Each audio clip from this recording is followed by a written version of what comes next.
ready? Power. You want answers? I think I'm entitled. You want answers? I want the truth! You can't handle the truth! What we've got here is failure to communicate. Alliance.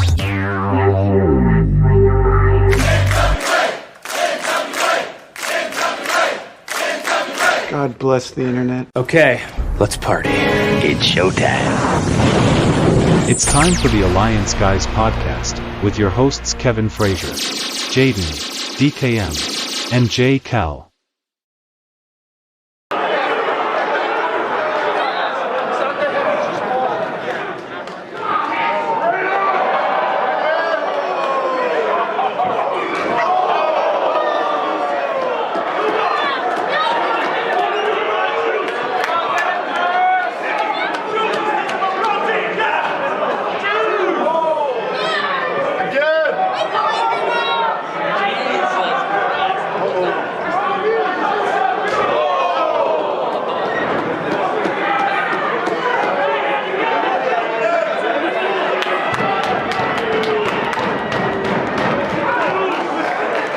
What's up, everybody? Hey, it's the Alliance Guys podcast.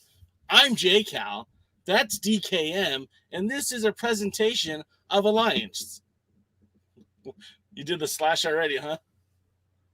Alliance-wrestling.com, your number one source for news and information for the National Wrestling Alliance. Mr. DK, how are you, sir? Cold. You said old or cold?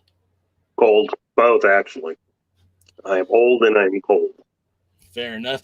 We have a lot of our friends are already here in the chat. I want to say hello to Terry McDermott, Dave Scooby, Willie Bowen, Rosville, Wrestling with MMA, who is now living in Colorado Springs. Congratulations. And did I say Rosville? If I didn't, there it is again. And what would Luthez do? All in the house already. And you could join in on the conversation by just typing away in the comments section. We'll read your comments on the air, and we're going to talk NWA together. And that's not a promise. That's a threat. Yes, it is. It's a threat. So, tag team war, huh? How about that, huh? No. I don't know what you're talking about. Is anything happening in the wrestling world?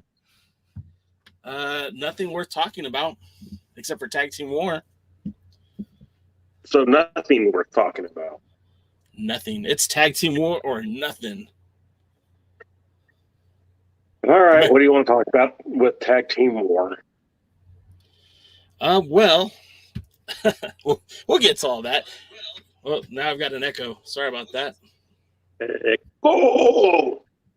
Ricola. We're starting here early, guys, although it's, I guess, not early anymore, but we're, what a week in wrestling, right?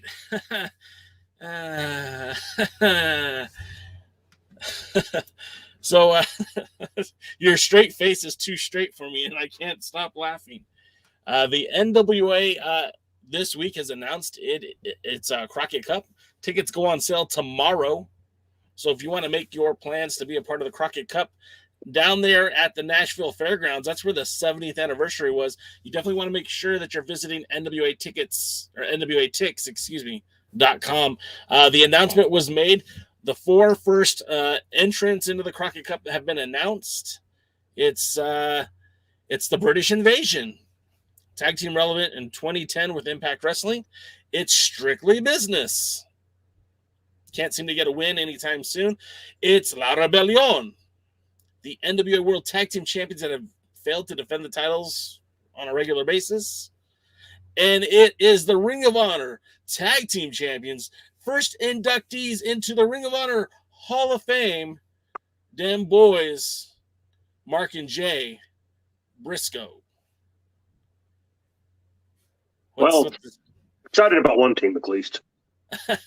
I'm trying to be excited about more teams, and of course the NWA has kind of, they never give you everything all at once, and I don't know if that's a byproduct of William Patrick Corgan or the pro wrestling world as a whole, but they announced 4 names of a 16-man 2-night tournament. Some of the other names that are could be a part of the tournament that we expect to be a part of the tournament will be tag teams like The End, Odinson and Paro, Hawk Ari if Luke Hawk does not get past Austin Aries in the junior heavyweight tournament. We're also expecting the OKG. Wait, did I say it? No, I said that wrong. The Original OGK. Kingdom. The Original Kingdom. Yes. We're also expecting some form of Team Austin Idol Sports Management.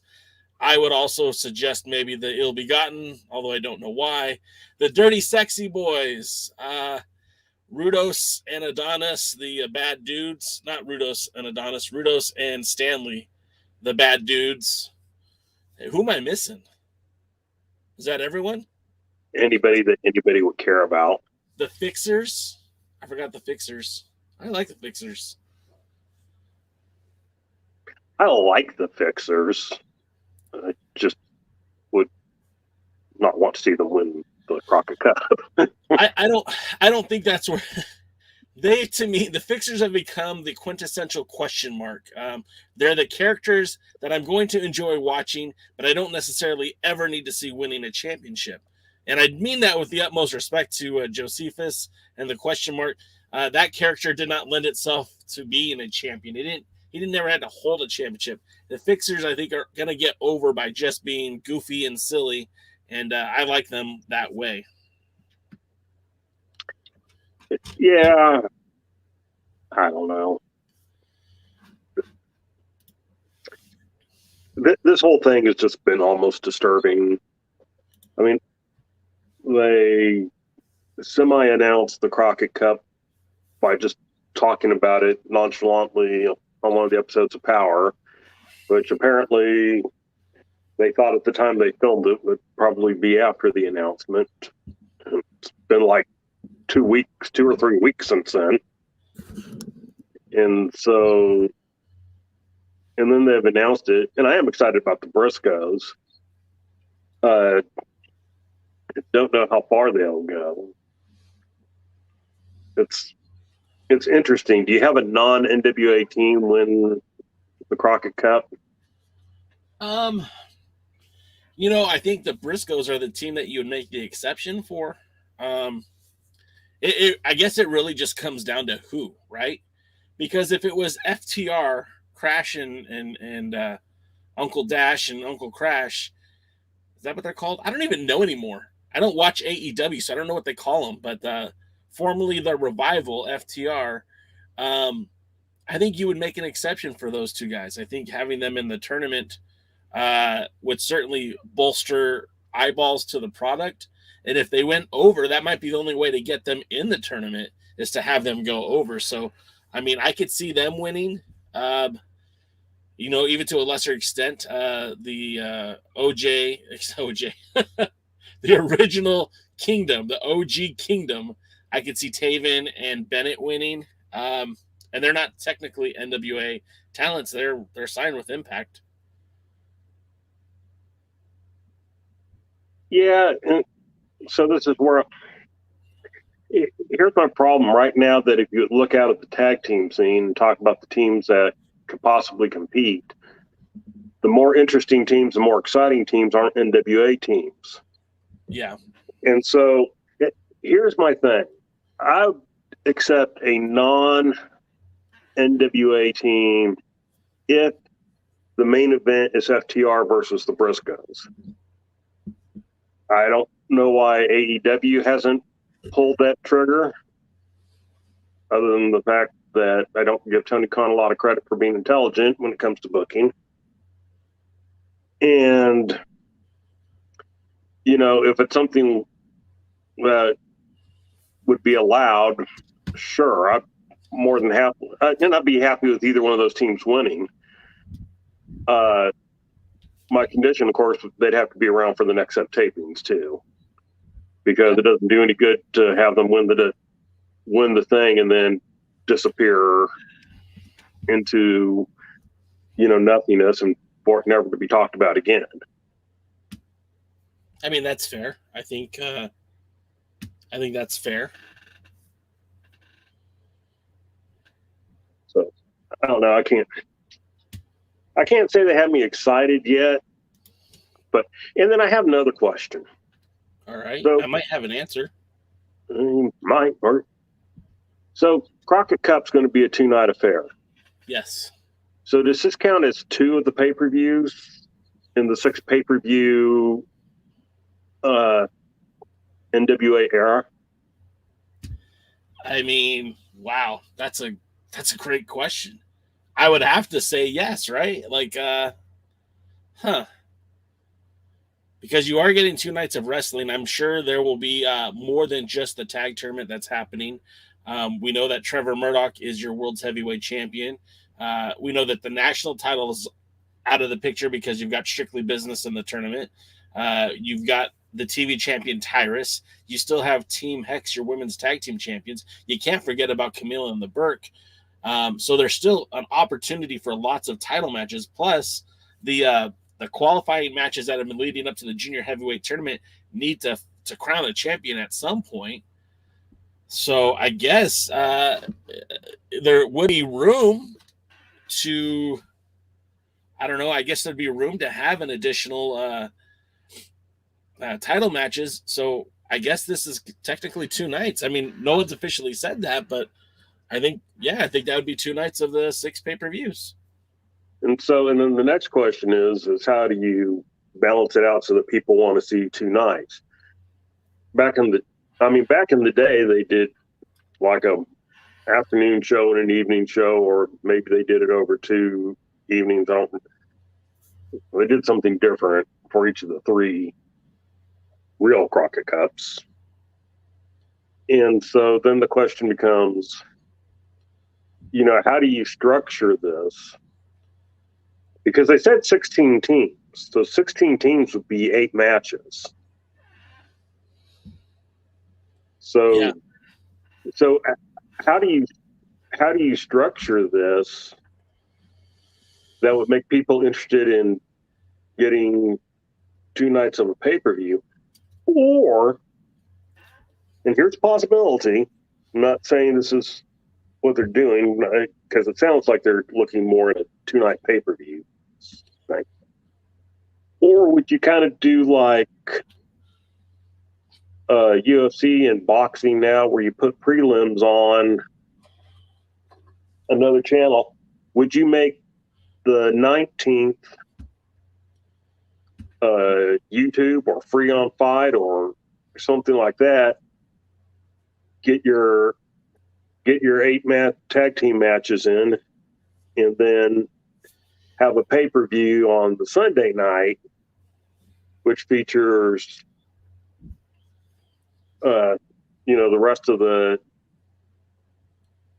the tournament and a couple of title shots. I don't know if we'll get every title defended in this thing, and it's going to be interesting to see how they break that down. Yeah. I mean, you're bringing up good points. They could easily put that on YouTube and have the prelim show feature some of those opening bouts. I wouldn't be surprised if there was another wild card battle royal as well. But I think the way you really, the way you strategize this, right, to make it worth the while to get 2 sets of pay-per-view buys, is that one night is headlined by, the finals would be on Sunday, and then Saturday would be like maybe a world title match between Matt Cardona and Trevor Murdoch, or whomever is available to, or whoever is going to be the challenge for the 10 pounds of gold. And then Kevin shows up, and it all goes to hell. What's up, fam? Hey! Do you like this layout better, or do you like this layout better? I like that layout better. This one? Which one? Say A or B? Yeah. You haven't told me which is A and which is B, so. This is always B. Oh, okay. It works. Okay. Kevin's eating. He doesn't really care. Kevin, so we're talking about the Crockett Cup because we're putting off talking about Team War because for whatever reason, your boy DK doesn't want to talk about Team War. And as soon as we get done talking about Crockett Cup, we're going to talk about your first match at Insane Hardcore Wrestling. But before we get to that, your thoughts on Crockett Cup. The 4 teams announced, the British Invasion, Strictly Business, La Rebellion, and the Ring of Honor Tag Team Champions, the Briscoes. So we're talking about the Crockett Cup, not Team War. No, not yet. We're going to get to Team War later. I mean, I think those are all legitimate. Obviously, the tag team champs are got to be in it. Obviously, I don't know. I think all those are good teams. So, second question. What are your thoughts on a non-NWA team winning in the finals? Kind of weird. I'm okay with La Rebellion because they're actually on the show. Not really. I mean, like if I'm a guess. We're talking about maybe like a team like FTR. It really just depends on what the future plans are. I mean, if they plan on having like 3 or 4 appearances, maybe like win the title, have a run on Power, and maybe even lose the belts before the next pay-per-view on Power. That to me does great for the NWA. Win them at the pay-per-view, fine, or a pay-per-view, so they got to pay for them, and then lose them on Power for the Power ratings. To me, that's okay. What I don't want to see is like them have like a 6-month run and only be on NWA like 3 times. And that's a very real possibility, by the way. Yeah, I don't want to see that, but I wouldn't mind seeing it be like a little short-term thing, give the NWA like a little bump, and then at the same time have the NWA have a team ready to take those titles from them that they're really wanting to build up. That would be the only beneficial scenario. Well, not the only beneficial, most beneficial scenario for the NWA. I'm listening, but I got to dip out and come right back in because something's wrong with my audio. Sure. So then, thanks for that input. Darius says that the 8 matches, 8 tag team matches, plus 2 or 3 title matches on the first night. The second night gives you the semifinals and the finals of Crockett Cup, plus tag matches, plus at least 3 title matches. I mean, it's a lot of wrestling for 2 nights, but stranger things have happened. And again, we don't know. These are just our ideas we're throwing about. We haven't heard anything specifically or officially yet. But I mean, I think that's one way to go.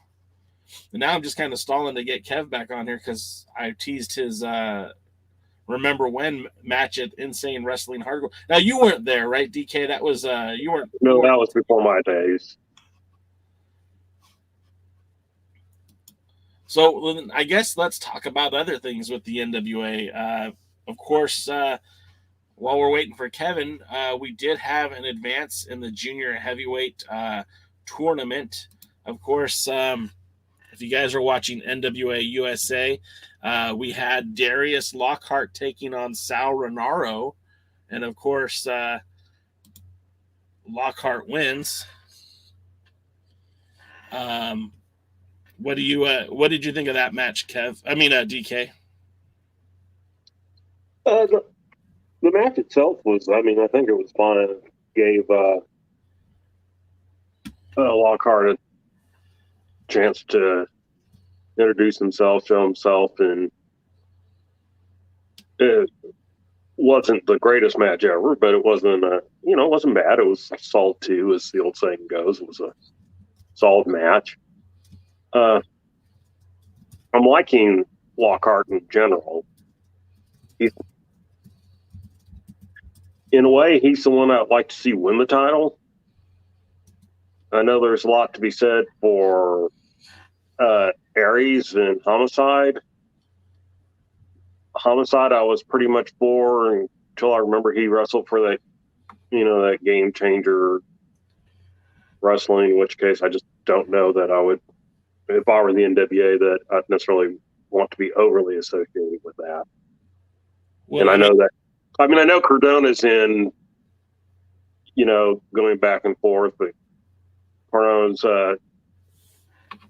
in Impact and everything. But I just don't know that I would want that I'd want a world champion that I recognize, being beaten bloody on a other promotion show. And it's one thing to bring in people who wrestle there.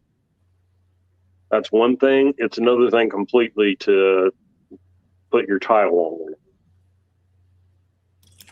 So, and then Aries, I feel could be good, just for the name recognition and everything. So I don't know. What do you think of the match itself? So, Kevin's back with us too, so we'll get his take as well. The match itself was okay. I mean, obviously this was filmed before Father Mitchell and Sal Renaro made their deal, but it just seems kind of a little problematic in the fact that we were looking at a match. We're looking at a match that happened before the change, but it messed up the continuity for the TV show for Power. And it feels like if that's what you wanted to do, which is fine, that's totally fine. Maybe you should have done that before you aired the transition of Sal Renaro. Again, little things like this, I'm going to always nitpick because it's like if you had somebody there to kind of point them in the right direction and like, okay, this is where we are, point A, and we need to get to point B. Instead of going here, let's just go there. And I just feel like that was an obtuse way of getting to that character. But more so than that, the match was okay. Like your phrase is always like in a vacuum, what would we think of this match? And in a vacuum, I think this match was okay. I thought it was a little bit weird that Sal wasn't wearing a shoe. I thought it was a little bit weird how he was, doing his best Mick Foley impression. But at the end of the day, the match itself was okay. It was a lot more aggressive, a lot more heel style Sal Renaro than what we're accustomed to. Darius Lockhart looked pretty good. I'd never seen him wrestle before, so that was a treat for me to see him in the ring. Kevin, take a big bite of the burrito and then tell us what you thought. Well, are we talking about NWA USA right now? Yes. Oh, yeah. It sounds like it was great. Oh, okay. Kevin, you need to start watching the show. Sorry, I watched Power. I didn't know that. I'm sorry, guys. But if it was the Sal Renaro version that I saw on Power, it wasn't that bad. He was worse on Power than he was. Yeah, but let's just be honest. Like, this version of Sal is better than the other version. It's not like it's good, but it's better. At least it's like 1% better. I'm not saying it's good or it's something we need to watch, or it's in the caliber that it should be for the show. But to me, it's like the other Sal was still cringeworthy. At least this Sal is like makes a little bit of like a slight bit of sense. Like, and again, I'm not saying it makes sense or it's good by any stretch. I'm just saying it's better than the senseless, pointless kind of do I think they should even be using Sal right now? No. But I digress. I didn't even watch the match. I would say on USA, he wrestled more just as a heel. Whereas on Power, he was still that, person in the middle of a breakdown. So since we're talking about USA, let's just recap that real quick, and then Kevin can regale us with stories of his first match. All right. You guys. I'll be a listener of the show, of what you guys thought of the show. That's great. I'd love to hear. Well, I'm pretty sure at the very beginning where May Valentine was talking to Strictly Business, we now have proof that Camille listens to to our show.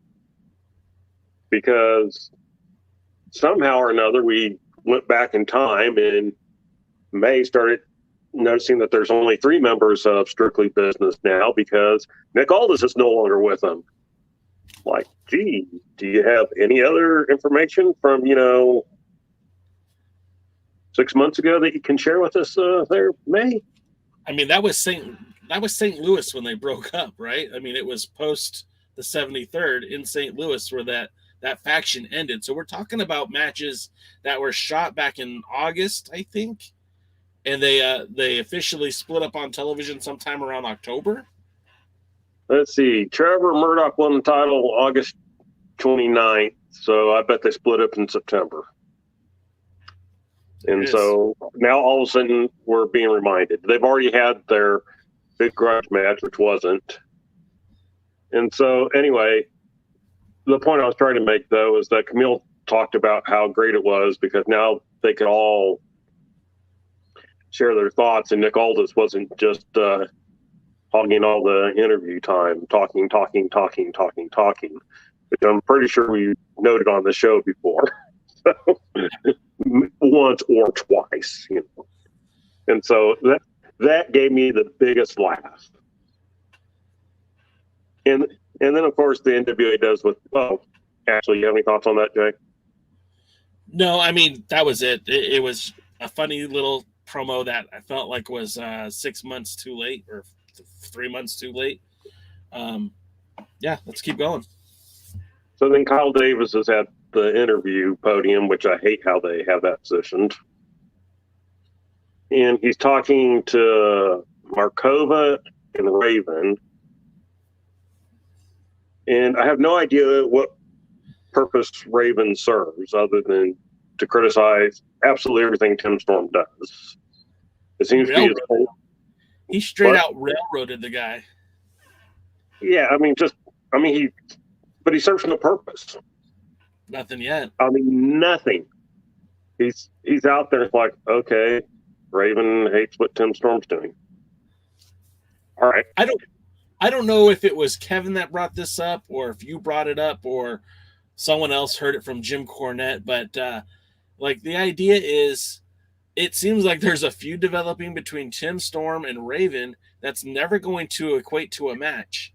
And if this is never going to lead to a match, then what are we wasting good TV time on it? So wait, so he got up there. Is he talking about Tim Storm's wrestling career, or is he talking about Tim Storm's mic skills, or Tim Storm as the basically Tim Storm has been made like the GM of NWA USA. That's the best way. Managing director, that's what they call him. Yeah, whatever. He's the GM of USA, and a lot of chaos has been happening under his watch. And so Raven comes out there and just says that he's Tim Storm is a hack. He really got into him. I don't remember exactly what he called him, but it was I think he called him a degenerate at some point. It was just it didn't really fit the brand of why, of Raven and what you would consider him insulting Tim Storm with. And you don't understand any reason for it. I mean, does he want the job? Does he not want the job? And meanwhile, Markova's out there babbling on about stuff, and I'm not. What's a Markova? Natalia Markova, the Russian, Russian assassin. No, she came out there and made no sense, talking about how she's glad that Kenzie Page was suspended, which, again, both of them should have been suspended if we're going to do that. And then further on went with the Kenzie Page doesn't belong in the same ring with me. And then when they asked about the relationship she has with Raven, she starts talking that she's got a sugar daddy at home. I mean, this is inappropriate for kids, let alone me. I shouldn't be watching this garbage. It was inappropriate for J-Cal. So yet again, NWA acts like they can't go back and review video in this modern day of where reviewing video, even in the midst of a live event, is something they do in pro sports. But here in the vacuum of the NWA world, we can't go back and review film. Okay. Noted. I honestly wonder two things, stuff like this. I wonder if what would be happening if Logano was still here, because, any criticism over stuff like that, he totally freaked out over. And two, what would have happened if Logano hadn't been around during the time that Jim Cornette was here? If anybody would have cared about his 30-year-old joke. And it's just one of those, God, I mean, somebody go hire a professional TV person who can sit there and look at this stuff and go, God, this is stupid, and bad, and we need to redo it. Yeah, just redo it. The ideas aren't always bad, honestly, and it's wrestling, so come on. I mean, you're going to have goofy ideas, but the execution of the ideas is what makes even bad ideas come out good sometimes. It can even turn something really bad into something fun and entertaining if you do it right. Like last week's Power Surge episode, right? Kevin and I both agreed that it was a fun episode, and the Fixers were big, goofy, and did stuff intentionally to look dumb, and that was great. But this wasn't that. There was no intention to look dumb. It just was. Yeah, the Fixers thing was intentional bad production. This is just bad production. There's a difference. Right. Let's not harp on this any longer, just because, again, they're not listening to this anymore anyways. So that brings us to the Sal Renaro Darius Lockhart match. We'll just wrap that up. Lockhart ends up winning with a like crossbody roll up. It was kind of a weird looking move, but it got the job done. In the meantime, Sal did the crossbody. He just rolled through. Right, but there's kind of like a stall with it too. Did you notice that, or was it just me? No, I think a botch. They botched it a little bit. I've seen things like this in the past where the idea is that it looks like the person that did the crossbody is about to get the pin, and instead of just being like a smooth roll through, there's just that moment stop. I've hit the crossbody, his shoulders are down, there's a pause, and then the roll continues. I've seen it before. I'm not saying it's good, but I wouldn't say it was a botch. I would say it was probably bad layout. Poor execution? Yeah. Okay, that's a botch. It's no, okay. A botch is when it didn't go the way it was supposed to. I think this went the way it was supposed to. NWA has a lot of that in their shows, so to me, I've come to expect it. Well, anyway, then came the best part. Then came the best part of the show, an interview with Austin Aries. And it's kind of funny because last week Kevin and I were just talking about, man, we haven't seen a lot of Aries on here, and he's the guy that, for all intents and purposes, can really make a difference in that junior heavyweight division. And if he's the guy that wins the title, like, again, his value, his name recognition on that list of former champions is kind of a feather in the cap for the NWA, but we haven't seen him. We haven't seen him at all since his first match at Hard Times 2. So it was nice to get this promo, and I thought it was a very good promo, and I'm sorry I jumped on top of you, DK. You go ahead. No, I mean, that was just basically it. He gave a good promo. He noted that he's not there to pass the torch. Yeah, that's not his purpose. It's not what he's doing. He's basically there to keep the torch to himself, so to speak. Not his words, mine. And that's in line with who he is as a wrestler. And I know a lot of people will come out there and say, "Oh, he's a selfish guy," but that's who Austin Aries has been since day one. Right. Austin Aries has never been your big fan favorite love. I mean, I know Impact looked him as a face a couple of times, but yeah, this is more him in real life turned up, which is what makes good characters.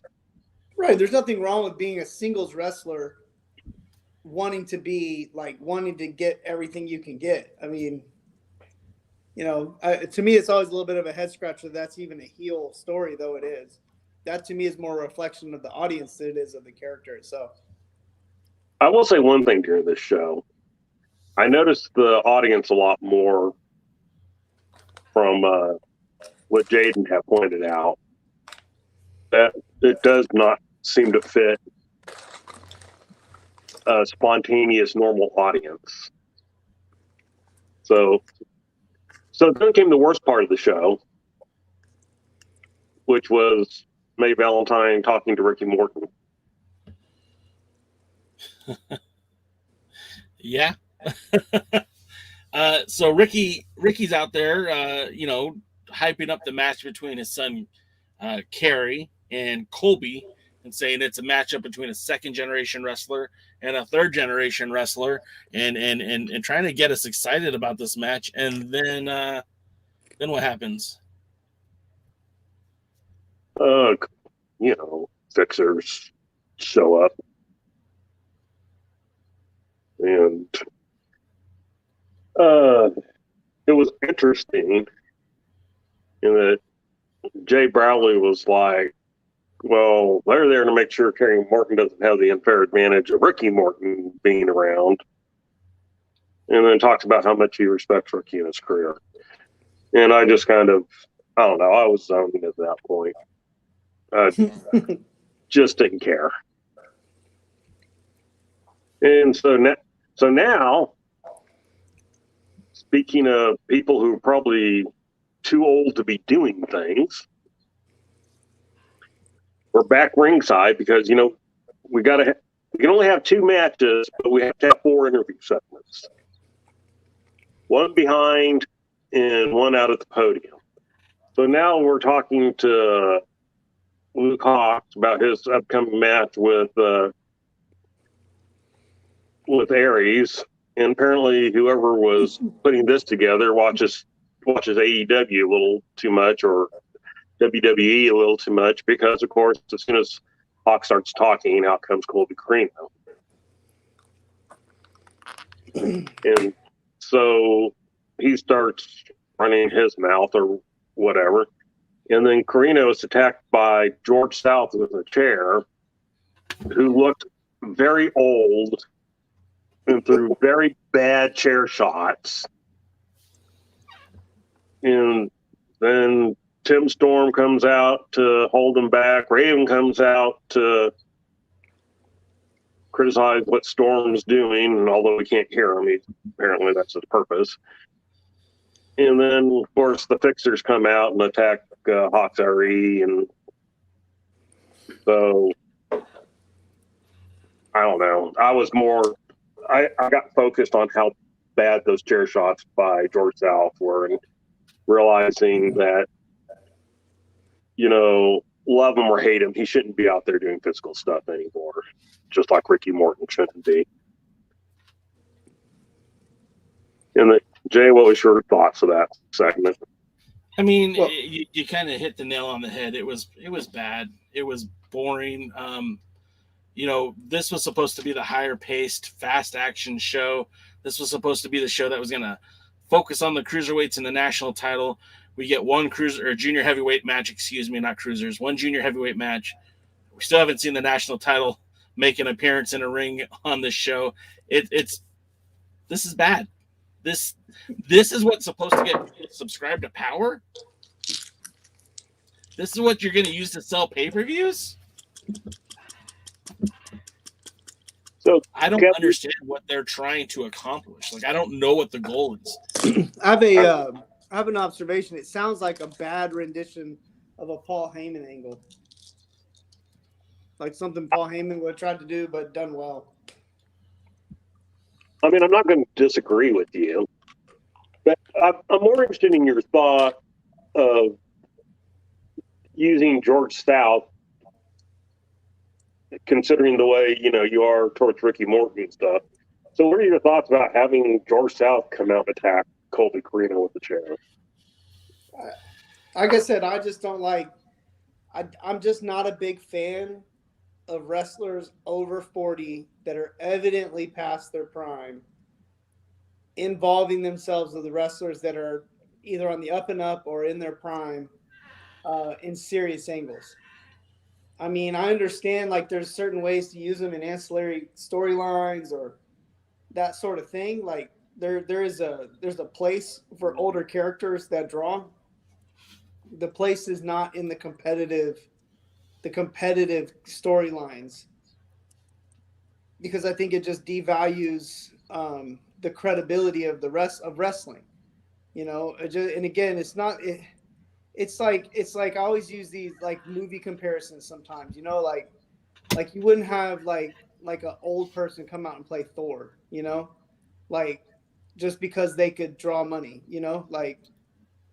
You know, like you're not gonna have Jack Nicklaus come out and play Thor, you know, even though Jack Nicklaus got a great name and everybody knows who he is, and you know, people would actually pay just to watch him look terrible. Or show up just to meet him, you know, just because he's there. But that doesn't mean he should be playing that character or in that role, you know. And again, I just think it's like that. It's like, look, wrestling in the mid level, or when I say the mid level, I mean like the high level, the people in their prime should be wrestling other wrestlers in their prime, or up and comers to some extent, you know. So it's just my thoughts. Of course, I can imagine it was awful. I didn't see it, but I guarantee you he probably looked all rickety and, you know, couldn't move around, and there were cringeworthy moments and even more like borderline cringeworthy moments, and you know, you almost felt bad for him watching it. Like it's the same story, no matter who's out there trying to do that. So not as bad as I felt for me. Yeah, no, I respect those that know when to walk away. Okay, well, let's not Dave Scooby. It's Dave Scooby. We've been saying it for show after show after show after show. You know. They can they can retape stuff. Even though there's a crowd there, it's not a live show. It's a taped show that can be edited and re-edited and dubbed over, and there's so many options to do. It's 2022, man. You could put them on the moon wrestling if you wanted to. So, I mean, come on.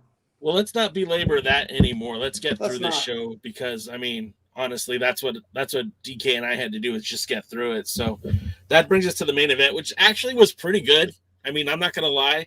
I get called a Nick Aldis hater all the time, but I actually don't hate Aldis. I think Aldis is a very competent wrestler, and him teaming with Doug Williams as the British Invasion harkens back to 2010 Impact Tag Team, or what is it? Back then they were the TNA Tag Team Wrestlers. I don't necessarily have a problem with them reinventing this act for the NWA. I just don't like the fact that they expect the NWA audience to know who these guys are as a tag team, because this NWA audience isn't necessarily an Impact audience. Maybe they didn't watch. I mean, I wasn't watching TNA in 2010 or 2011, so the whole British Invasion is kind of wasted on me. I'd much rather them just come out and say, hey, we used to tag team a lot. We had a lot of success. Let's do it again, instead of like, you know, you got Velvet Sky on commentary go, oh, I just miss these good old days. I don't have that connection, so I feel like I'm left out. But the match itself was pretty good. There's a lot of back and forth. The only thing that I had a problem with in this match is who took the loss, because it was Latimer who ate the Doug Williams chaos theory, that rolling German suplex, and then Nick's flying elbow to end the match. Again, Tom Latimer, who's supposed to be in like a blood feud with Nick Aldis, they hate each other. They're gonna have an I Quit match at a Power Trip. Lost again, was pinned again cleanly by Nick Aldis. Like, who is booking this shit? Honestly, like, this is the time where it's okay for Adonis to take the loss. It's not going to hurt Adonis to lose in a title match or in a tag team match that means nothing. No, they feed Latimer to and the other thing too is if Doug Williams beat Latimer, a little bit different than if Aldis is pitting his chief rival again. Kevin, tell me I'm not crazy here. No, I mean, what rivalry, right? And then, like, what is Tom Latimer's record in the NWA? Like, to me, it's just the most it's just the most ridiculous thing that your top 1% talent is doing so many jobs. And of all the matches to have screw job finishes that they do, of all the screw job, whack job, goof job matches that really don't even need a finish, like a screw job finish, just having some jabroni lose, this is the match they decide to bury somebody. It's just, and did it further any storylines or anything like that? Nope. Well, no, and I think that was my big frustration. Is how does this make me want to see the I Quit match? I mean, it didn't even play into the thing. It's not like, it's not like he passed out in a submission hold or, they bloodied each other or, how can they take the punishment and Yeah, they could have really built up the I Quit angle with this match, couldn't they? Right, and it's just like, it was as I like to say, in isolation. Mm-hmm. If you ignore all extraneous booking and you just look at it as a tag team match, I enjoyed it. They're all big guys. They all did some good wrestling. They were entertaining, but the booking with it just doesn't make sense. Could DK and Jay, actually, I'll ask you both this question. Would you say that like the NWA spends way too much time on their unimportant storylines and not enough time on their major storylines, where like they could spend more time on the big storylines and the execution of those, because those are going to be your big sellers, and just have some basic matches between some of the other characters without all the extra nonsense and promos that go along with it. I don't know. I just go back to the show we watched last week, and I just thought it was almost a relief that we didn't have to watch a bunch of promos that don't go anywhere. It's like, why not just take all your effort, or not all, but the majority of your effort, and put it in your major storylines. The rest of it's just people chasing titles, Anyway, so that's my question to you guys is, do you think that would benefit them? Yeah, I agree wholeheartedly. We're seeing way too much with some of these angles that are completely meaningless. Renaro, why are we giving him so much TV time? Why is Scion getting so much TV time? These aren't your world heavyweight champions. These aren't the top of the card. These are way, way undercards, dudes that are wasting our time. I'd much rather see, either a better match or a promo given to somebody who's going to be in the main event. Now, I took you to task, Kevin, and you said, how many wins and losses did Tom Latimer have? Oh, this will be interesting. And so, and these aren't just individual single matches. I took every single match he was in except for the Battle Royal. In the NWA since 2019, your boy Tom Latimer has 12 victories. He has 15 losses, and he has 2 no decision, no contests, time limit draws, whatever. So he's a sub 500 wrestler in the NWA. So as far as I'm concerned, it's time to stop treating him like a big deal. He's a jobber. He's enhancement. He's mid-card at best. Well, and this kind of goes, to me, I also kind of wonder, why Tom Latimer hasn't stood up a little bit more. I mean, is he just comfortable where he's at? He's got his woman, he's found him a place that's going to use him and pay him, and just doesn't care, what all this means. Because this is the truth, though. I mean, and actually on a just to argue with myself, but he's 3 matches away from being the number 1 contender. And it would be believable if they did it that, he would be believable. I mean, if he goes out and beats Chris Adonis because he turns on his partner, wins the national title, gets a defense, and then claims that he should have a shot at the heavyweight title, and next thing you know, he could go belt for belt with Trevor Murdoch and win both belts, and he's the baddest dude they've got. I mean, in 3 matches. I mean, it really could happen. That's wrestling. I mean, it could happen that way. So, I mean, I just don't get it, because to me, like, it's more about like they're not using him well in between like a big push. Like, you can always use wrestlers like him really well, because most of the time you just got to go out there and wrestle. And why not kind of have like be building him up and have him set up to where maybe he is kind of more of a draw because he is so dominant. Just stuff like this. My thoughts. I would like to see them use him better, but I could go on about that all the time, like longer than we have on this show. Well, let's not. Go ahead, DK. Say your piece. Well, I was just going to say, well, keep it short. It's kind of like on Discord. Some people were talking about, Nick Aldis and Dick Murdoch, and they're not out there wrestling and, not hitting the independent scenes that much or whatever. He meant Trevor Murdoch, everybody. He's old. Yeah, I'm old. Whoever. Murdoch. And I pointed out, like with Murdoch, he actually has another job. He has a real life job, so to speak. He stated he doesn't want to wrestle full time. Was mostly retired before he came back to the NWA. I go, and I imagine, much like Nick Aldis is paid a salary, I'm imagining Murdoch is too. I go, he doesn't need to go out and hit all those independent dates on a personal level, so he doesn't. I said with Nick Aldis, when he first won the title, the only way he was being seen as a champion was to go everywhere and wrestle as a champion. The NWA didn't have a show. I go, but you notice that all that cut down once again. Now you're on a salary, you're being seen on YouTube and out, and all of a sudden he's not wrestling that much.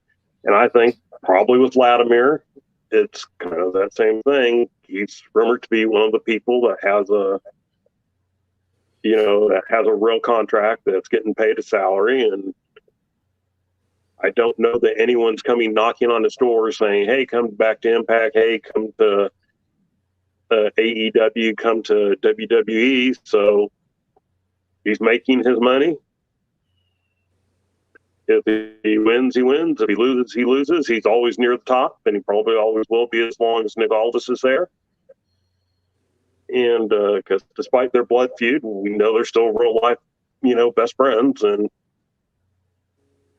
we live in a different world than we did when guys had to go out and they had to be there. And if you wanted to make money, you had to, make your way up the card and be a top guy. It's just a different world. So let's not labor this anymore, because the tease for like 3 weeks now has been Kevin was going to do a little bit of reminiscing about Kevin's time in his early wrestling career, before he was Scarneck, before he was World Junior Heavyweight Champion, before he was the modern day hero. He was Kevin Douglas entering the world of professional wrestling. Kevin, let's talk about your first match at, someone say the name because I don't want to get it wrong. Insane Hardcore Wrestling. There was no E at the end of it at that point. At that time, it was IHW. And so I looked at 18, 19 years old, untrained, have not met Rodney Mack at all. All I know how to do is MMA fighting, and I was really, really good at it. And did you just guys put me on here in the front and center on purpose? Yes. All right. This is about you, brother. Hey, you know what? I'll take it. No, let's keep you guys. I want your guys' reactions to okay, that's better. Because if you're falling asleep, I want to know so I can say something to wake one of you guys up. How about just me? I kicked out DK. So I'm untrained in the professional wrestling way. I've only done mixed martial arts, and I was really, really good at it. It was actually the first thing I was ever good at in my life, like to the point of like exceptionally good, where my coach told me I was a natural, and he's having me get into professional fights and all this stuff. And so before I ever wrestled in front of a crowd, we had this exhibition and this battle royal exhibition. I have no idea. I don't remember how it ended up. I didn't know anything about how to like pro wrestle I didn't know what a work was. I think I had a mask that I had a tag partner who was really kind of my first, friend really. And somehow we got invited ourselves, like, to be a part of this backyard league. And he let me borrow his Rey Mysterio mask. And he had his own mask, I think. I don't remember exactly the ins and outs of it, but I wrestled in like Johnny Valentine's wrestling school gym area up in Hurst or whatever it is, Texas. And again, this was in front of a crowd. I'll tell you about when I got in front of an actual crowd, because they're kind of two different settings. And we had this kind of like exhibition battle royal. I didn't know anything except for like what I'd seen on TV and how to MMA fight. And I asked, I think it was Keith or Ronnie or one of the guys that, started it. There's like a group of three guys that started it. Keith, Ronnie, and Balls. And Balls was my rival for my first rival matches. And just because we clicked, if backyard wrestlers can click.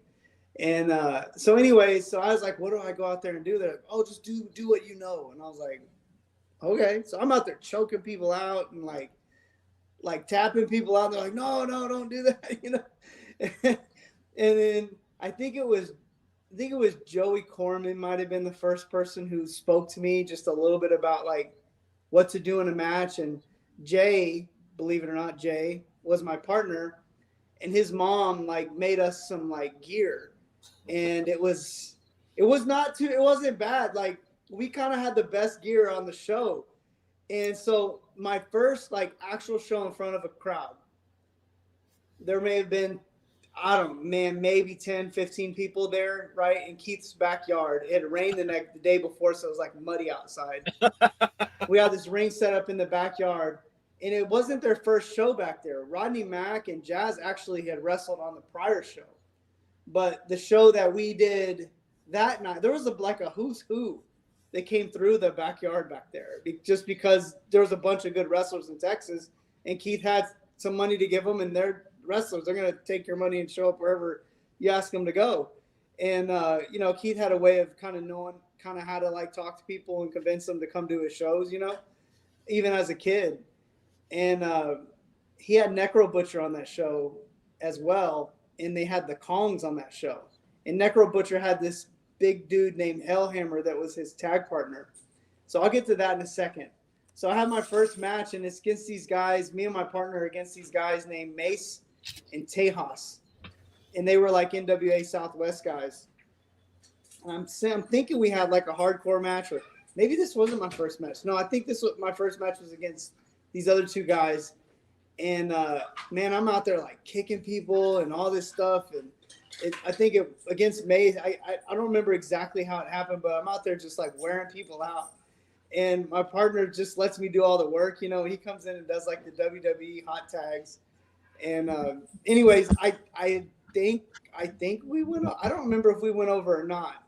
I know my second show, we went out and I did a drop kick to Mace's face with a chair and busted him open. And it was like a big deal. But anyways, like I said, I'm wearing like a Rey Mysterio mask, and like I look like I was 15 years old, but I could fight. And at any point, did anyone run out there and say, ring, ring, brother, it's a work? No, because it looked good, I mean, it looked good, I learned what the word stiff was. So I was like, I'm just stiff, and, that was just kind of the way I said, like, I kind of just positioned myself that way. And really, I was always that way as a wrestler. I don't think I ever was like, I mean, light is a term, like, I was never like going to hurt somebody, but you were going to like remember that you wrestled me.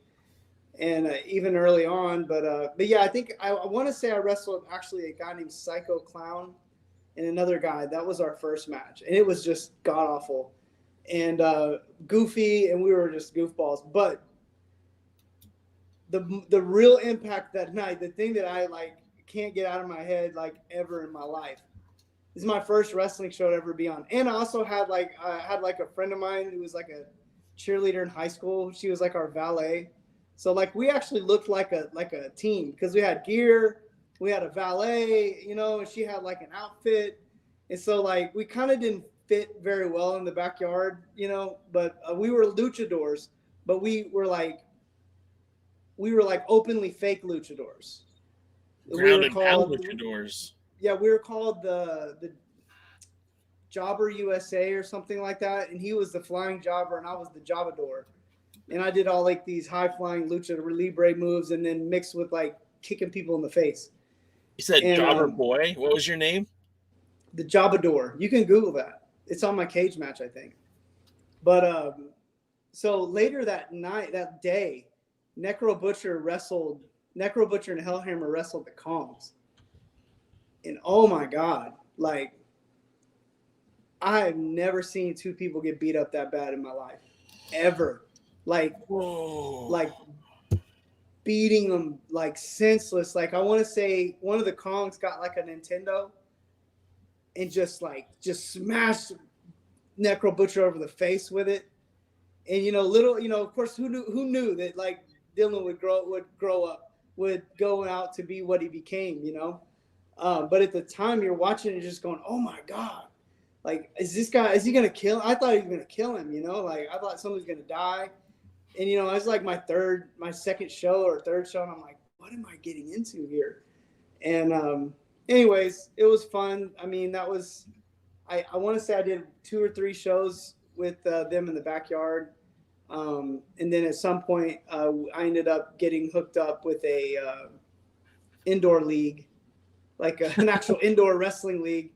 It was TWA, which eventually became XCW. That okay. I wrestled Daniel Bryan. That was who the first like company that, you know, they were running out of the community Collin County Community Center or Civic Center or something. It's like a basketball court. I was like, my first match indoors was with like 500 people there, and I did like a springboard into like a battle royal, and everybody's like, oh, the old guys like, oh, you can't springboard in a battle royal, and I just was intent on doing everything the old guys said I couldn't do. And wasn't for a little while until I met Rodney Mack. And back then I was just doing stuff I saw on TV. So there's my IHW background. Eventually I would work for Keith like 3 or 4 more times, I think, like periodically throughout my career as his show continued to kind of get better and better. And they eventually moved indoors and started putting on some pretty good shows in Fort Worth. And so, yeah, I was kind of like an honorary person. I did shows for them in different places. So just to add a little bit of seasoning to this, because I did go look it up on Cage Match. Yeah, you can find it. There's probably photos out there. Cagematch.net, great resource for all wrestling fans. The first show from they go by Iconic Heroes of Wrestling today, but it was the Insane Hardcore Wrestling back when Kevin wrestled there. And their first show was in 1998, December of 98. Then their second show was January 29th of 99. Their second show, Crime Scene, is the show that Kevin's been talking about.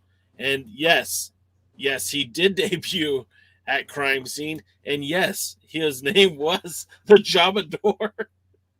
Yep.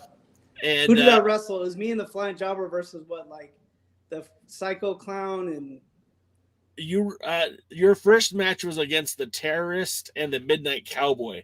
The Terrorist would end up being David Fuller himself, and then the Midnight Cowboy was Brian Ryder. Oh yeah, that's balls.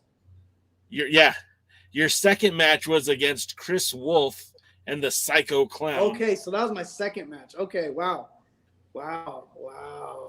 Yeah, we had fun. We We always had fun against Keith and Balls. And then you guys won the IHW Tag Team Championships by defeating the Rejects, Mason Tejas. Yeah, I won my first belt 3 matches into wrestling. And not even trained. No, but but honestly, like Jay, like I was good from like day one, and I'm not trying to be arrogant, from day one, I kind of just knew what I was doing, and we were pretty good. Kev, don't take any disrespect, because I think the world of you, and I was actually a fan of yours when you wrestled, but tell me that you're weren't 10 times better after going through Rodney Mack Oh, and Jazz's school, right? 100%. But man, like what's funny is like even back then I knew how to get a pop. Like I knew how to like do time. I knew how to time moves. Like I knew how to do things like that. Like it was just one of those things. It wasn't great, but again, we're on shows with people like Rodney Mack and Jazz, and we're out there like getting pops too. And that was what was kind of shocking to everybody, was that they just didn't expect that out of me, for sure, because I was just some guy they met at the wrestling show. Right. And it's just really funny. My partner was very charismatic. He didn't have a whole lot of technical skill, but he knew how to like have fun out there and kind of get the crowd into it. So, I was kind of the workhorse and he was kind of the entertainer. And the reason we won the tag titles is because our matches were like, you could tell we had a little something. And it was really funny. I eventually, Jay ended up getting hurt for a certain amount of time, and that's why we stopped teaming. And my big break as a singles wrestler came when my partner, Jay couldn't make it for my match, and so I was an extra at the show because my partner wasn't there and I didn't have a match. Well, the guy who was supposed to wrestle the junior heavyweight champion that night no-showed or couldn't make it or whatever. Wow. And I was the only extra guy, and I was like, I was like, put me in there, like, let me go do it. And man, I was doing springboards and all these crazy moves. And people just weren't doing those things on the indies back then. They were just out there, grab a hold, brother, And so this was 99, 2000, it kind of took over like real quick. Well, this was in 99, 2000. I mean, yeah. I went to a few indie shows in 99 and 2000, and there was a huge gap in quality and talent depending on where you went. But, I mean, there are shows. If I ever showed you the footage of the first wrestling show I went to, rough. And some of those guys came for the Grand Olympic. And you're like, what's going on, man? You were at the Grand Olympic, and this is what you're putting on now? Well, we used to go to we all met at the NWA Southwest. That's actually where I met Rodney and Jazz. And, we met at the NWA Southwest, and truly, like, watching those shows, I used to go, these guys aren't even trying. Like, if they could do cool stuff, they're not even trying to do cool stuff. And so eventually, that was one thing I committed to. I was like, when I get out there and I wrestle, I'm going to, like, go all out every time. And I eventually ended up getting hurt. That's actually what led me. I started training with Rodney and Jazz not long after I had that match I'm telling you about, that singles match. And Rodney was like, yeah, you need to chill out on all the high-flying stuff. You need to learn how to wrestle. And I was still wearing a mask at the time. And I even had, like, custom gear by then. And because I had a real job, so I could, like, buy stuff. And I ended up doing, like, a springboard match in a three-way for the title, for my title. I've won a singles title. Like, I'm not even 6 months in the business. And I broke my ankle in that match, and I had to be, like, carried off, and it was, like, a big ordeal. I had to go to the hospital. And after that was when I dropped the mask and just started to really decide what kind of character, I just thought the mask limited me in terms of promos. I didn't want to be like Scion and be like, be the guy cutting promos in my mask and just looking goofy. And I also wanted to be able to, like, do facial expressions and, like, the kind of things that good wrestlers do. And I knew wearing a mask would be tough for that. It was just kind of a way of breaking away from kind of being a fan of, like, Rey Mysterio and that kind of stuff, and just saying, okay, it's time to, like, be me and kind of carve my own niche. So anyways, yeah, IHW was a big jump off for me. And it was, I'm grateful just because of Backyard Wrestling and Indie Wrestling, because those guys gave me a chance. They gave me an opportunity, and, I didn't play around, man. I was like, I'm taking this for all it's worth. And they were the ones that really were somewhat responsible for me meeting Rodney Mack and Jazz, because, he was running their wrestling school, and that's when I kind of hooked up with them. I was looking for a trainer to take it up a notch. So yeah, Balls Ryder, all much credit to him, because I might be dead today, because he used to catch me on all my floor dives, and I used to do some, like, I look back and I'm like, dude, what were you thinking? I wrestled Necro Butcher before I was ever even trained. Kicked one of his teeth out. he's a scary dude, but we had fun out. Actually, I think that was the first match I really worked. Like I really felt like I was working, like doing stuff, like I felt like I was actually like working.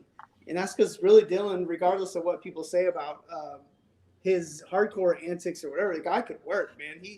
He knew what he was doing out there. He knew how to get a crowd involved in the match. He knew how to get a reaction and how to get people interested. So, well, I know if our pal DKM was here, he would take this moment to say that on March 31st at 1 p.m., WrestleMania weekend, the IHWE has their old school hustle event, and that will take place at the Regella Theater, which I believe is in Fort Worth.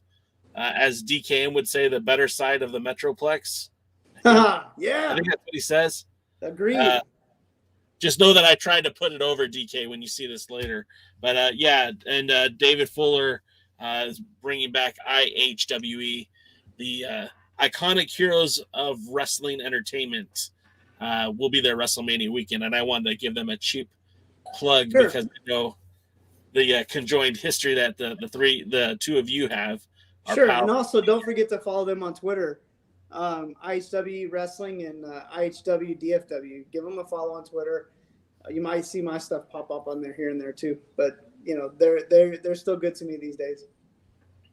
And DK, you missed an excellent story that will never be retold. You'll have to go back and watch the video on YouTube. So let's get back. I want to. I heard you trying to plug IHWE. I did a good job. I did a pretty decent job. So did Jay. Yeah, we did good. We did good, DK. I mean, we're not on the payroll, DK. Obviously, these are free endorsements. Hey, speak for yourself, Jay. What's that? So speak for yourself, Jay. Oh, IHW's been paying me for 30 years now. All right. Well, that takes us. Damn it! That takes us to POWERRR. And this episode wasn't too bad of an episode. I have some mixed bags. There are some things that I really did enjoy. There's some things that I thought were kind of redundant and unnecessary. But that's what we do here: is we recap, we review, we retcon, and we reconsider why we watched NWA POWERRR. As we talk about we watched. What's that? We reconsider why we watched every week. Sorry, that was funny. We're not always sure what to watch. Yes. So POWERRR kicks off with Mike Knox, who hasn't really got a lot of mic time, so this was kind of a different thing, and Trevor Murdoch exchanging words at the podium. Knox, I'm not going far, guys. What's that? I'm not going far. I'm coming right back. Okay. You can wait. So then Knox and Trevor Murdoch are at the podium, and they're discussing, things. And Knox points out that, Trevor isn't smart. That's something we said a long time ago. But he mentions that Knox is going to keep coming, and he'll keep coming, and he'll keep coming after Trevor Murdoch and that 10 pounds of gold. I thought this was kind of a refreshing start to the show. A pretty decent promo out of Knox. Trevor Murdoch played his role. DK, Kev, you have anything you want to add? I'll say that I see why Knox hasn't talked a lot, but outside of that little nitpick, I enjoyed Murdoch's part of the promo very well. So, Kevin, what do you think? It was an average promo altogether, kind of like DK. Knox might have been better. We might have been better served to have Cardona back out there working the mic and just have Knox back there. Sometimes talking can actually take away from a character like that. So I kind of felt like that was the situation. Trevor kind of came out ahead on that promo for sure. Oh, by the way, DK, they ask in the chat, and I'm actually interested too. What is Trevor's other job? I don't remember off the top of my head. I know at one point he owned a bar or was a part owner of a bar. I don't know if that's still the case. but that's something I remember hearing in the past. Yeah, he's owned some places, some restaurants, some bars, and where he's been a working owner. I remember someone telling me what he did. I just don't remember what it is specifically right now. Only because somebody asked. If nobody had asked, it'd be right there. But if somebody asked, I can't remember off the top of my head. I'll see if I can find out by the next show.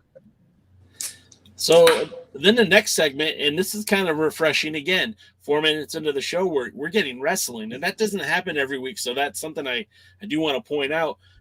Although it's a rematch from a few weeks ago, it's the ill-begotten, this time with the legitimate members, taking on the Dirty Sexy Boys. Now, the interesting thing I should point out is the last time that the three took on the two, Rush Freeman paid off the Fixers to join the ill-begotten Sons in this tag team match. This week, like I said, it was the legitimate members, and it was still a 2-on-3 match, which, again, begs the question, do they think that lowly of Johnny Yuma as only counting, making this a handicap match, because this is the second time that they've accepted a match with the ill-begotten with the 2-on-3 terms.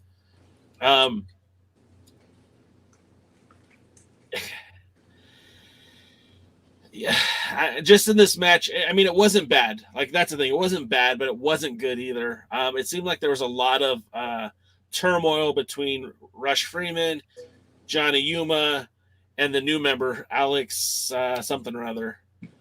And essentially, it never really worked out to the ill-begotten's advantage.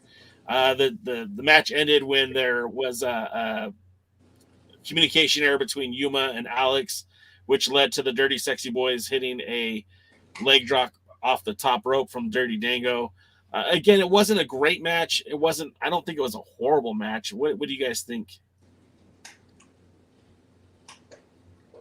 A 1, kind of a dud. Not bad. I mean, not just like, oh my gosh, this is the worst match I've ever seen. Just, it didn't do anything for me. And of course, we had to have our traditional tag team, drama. As apparently Johnny Yuma now is a face, wanting everyone to work as a face, and the new guy is a heel, and he's taking the other one to being a heel with him. And I think if you put Yuma on top of the new guy, then that's how you got one person, and then Rush was the other person. So that's how it was a tag team match, even though there were 3 people involved. But honestly, I didn't care enough. Nothing in this match just made me go, oh, well, this will be good, or this will be interesting. I did think that the Dirty Sexy Boys wrestled more seriously. Yeah. And so I thought that was a plus. But just the match itself, we knew everything that was going to happen because it was set up last time. The ill-begotten probably weren't going to get along with Yuma, wanting it to be a fair shake, as far as fair shake's a handicap match can be, and the other guys wanting to cheat, and it was going to backfire on them. So I think I just said the whole match, having, probably dozed through half of it. Kevin, did you watch? Did you see it? Did you like it? Did you dislike it? No, I watched it. I've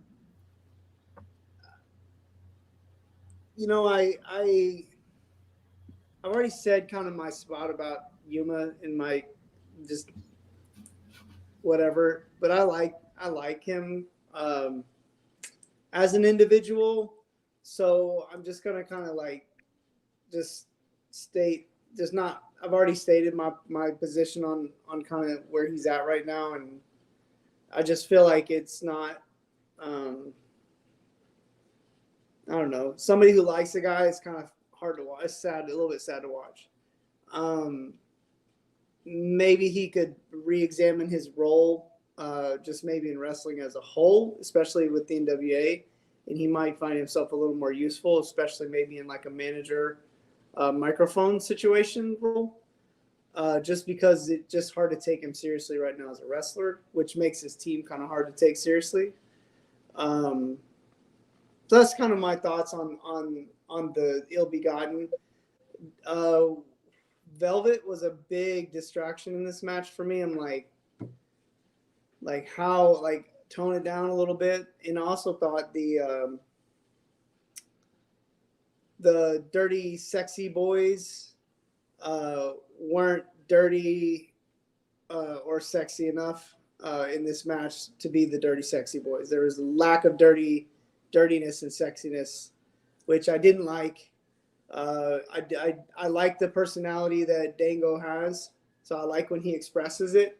And I think JTG has enough seriousness for the both of them. That doesn't mean the wrestling that he does doesn't have to be serious, but again, it's just I could get into the character if it was played well, if it was played right. So, match was okay. It wasn't great. Did you hear anything I said, Jay? Yes, but let's move on. No, I think it's relevant just because we both know Yuma. Just that I just feel like it's time maybe for him to re-examine his role in the NWA, at least, just so that it's hard to take him kind of seriously right now. And I don't like that because I like Johnny. I think maybe a manager mouthpiece role for the ill-begotten might be a better, serve him better. Something like that. I honestly hope that they break him off from the ill-begotten. And I would like to see, this is just JCal fantasy booking. I'd like to see them bringing Kevin Martinson to put with Yuma as the Rock Nest Monsters for the Crockett Cup. Even if they go out in the first round, I think that tag team is far superior to anything we've seen with the ill-begotten. And I think they would give Johnny Yuma at least one last opportunity to be showcased. And if you never want to use him again after that, that's fine. If you want to keep him in this bad role, that's fine. But I think, he is a tag team specialist. What he's doing in the NWA thus far is, I know it's enhancement work. I know that's what he's there for. But I just, if this is how they're going to use him, I don't need to see him on TV anymore. Yeah. Yep. And so that takes us to the next segment, which is a heart-to-heart with Kiera Hogan. Now, Hogan is your number one contender for the Burke. Remember, she won that right. I think she defeated Kenzie Page, and I want to say Genocide. I don't remember for sure. I'm not sure how I feel about an AEW talent being the number one contender for the Burke. And I also don't know if I like the fact that AEW talent is getting spotlight on NWA Power over any other girls. Women wrestlers. I don't want to sound that condescending. But at this moment, she did fine. I feel like Kiera Hogan is very emotional when she speaks. And that's both good and bad because it makes you easy to sympathize with her. But at the same time, it's like, I don't want to watch someone break down every time there's a camera in front of her. And it kind of sounded like she was about to break down, but maybe that was just the passion coming through. I felt like they talked way too much about Mickie James and not enough about Camille and chasing the Burke. As much as Mickie James is meant to the NWA, she's not really on the roster. She isn't really an active member of the team, if you will. I don't know why we're spending so much energy on highlighting somebody who's not on the show with somebody who is contracted elsewhere. Kev, what did you think about this? I mean, I think you mirror my exact thoughts. Like, if she's the number one contender, why she's not talking about Camille? 1 minute she's fired up and she's got all this sass. The next minute she's all heartfelt. So the character is a little bit all over the place. It's just lackluster. It should have been really more focused on the title and being the number one contender than, agreed, Jay, like you said. I know Mickie James is involved in the NWA, but, why too much. Just not the interview didn't really go anywhere. DK, your thoughts? I fast forwarded. Good man. That brings us to the next segment, which this is just a tiny little nitpick, but I think if we're going to go heart to heart with Mae Valentine, then I don't think we should come back from commercial back again with Mae Valentine. I think they should stagger it so that she's on camera and then you get something different. That's just a nitpick for me. You know, I don't mind looking at May Valentine. It doesn't feel right to me as from a production standpoint. But we get Chris Silvo, who is Jack Stane's lawyer, and it's the same. Basically, that's the same promo he said with Mayweather a couple weeks ago. He points out that Mayweather has been breaking the rules, which again, what does that even mean? It's pro wrestling. The rules aren't meant to be followed. And he wants to keep Mayweather served and away from Jack Stane, his client. Could they use anybody who looks less like an attorney than this guy? I mean, DK, what did you think about this?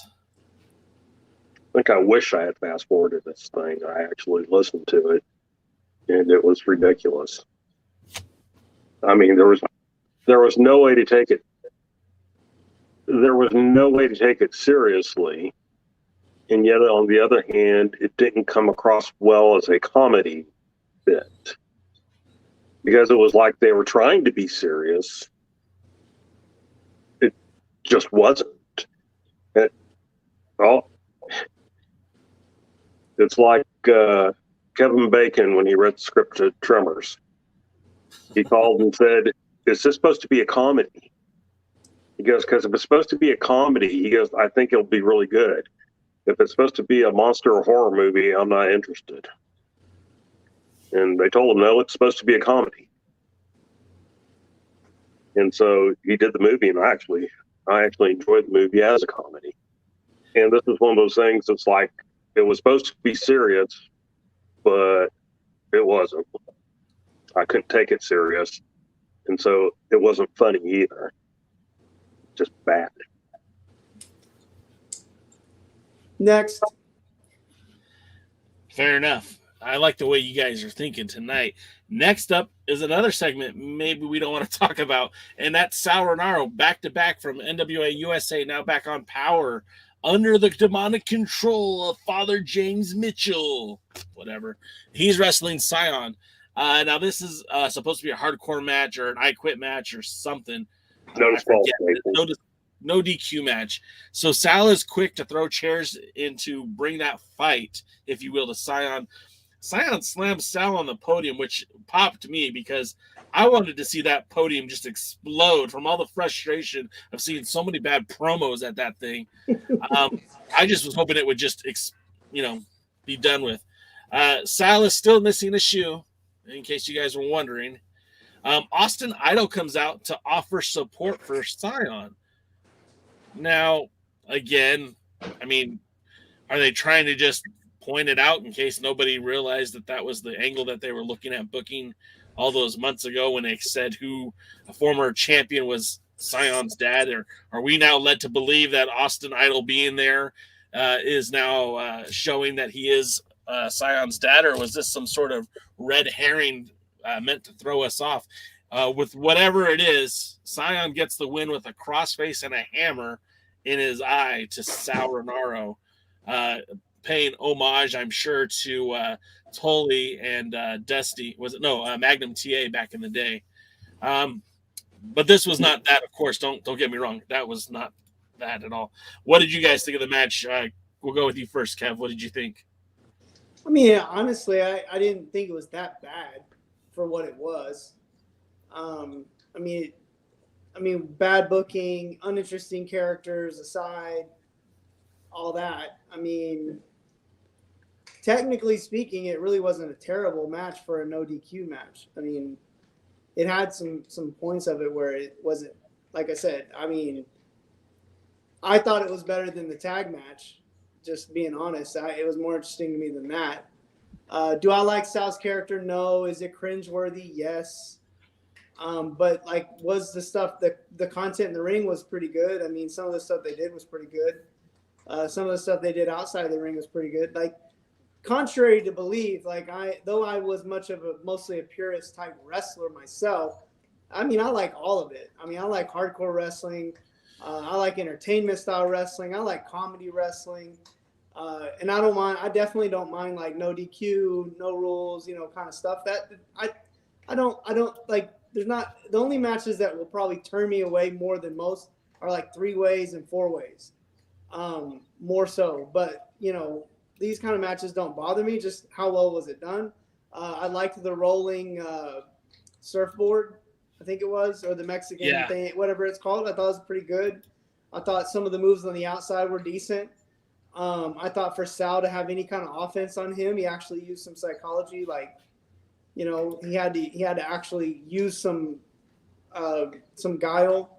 So all in all, I mean, I thought that was all right. The finish matched the match, which is so, you know, I mean, so all in all, certainly wasn't good, but it wasn't good booking or anything like that. Like, and remember, I actually, remember NWA is supposed to be old school, right? Remember how much we talk about that and how Cardona is like, oh, NWA, you know, we're gonna throw it back. I mean, this doesn't scream of traditional wrestling to me at all. So that part I was kind of a head scratcher, but yeah, I mean, it was all right. It was okay. I mean, certainly wasn't good, but certainly wasn't the worst thing on the show. DK, I know you probably don't even want to talk about this match. I got a couple of small things. Was it explained why it was no DQ?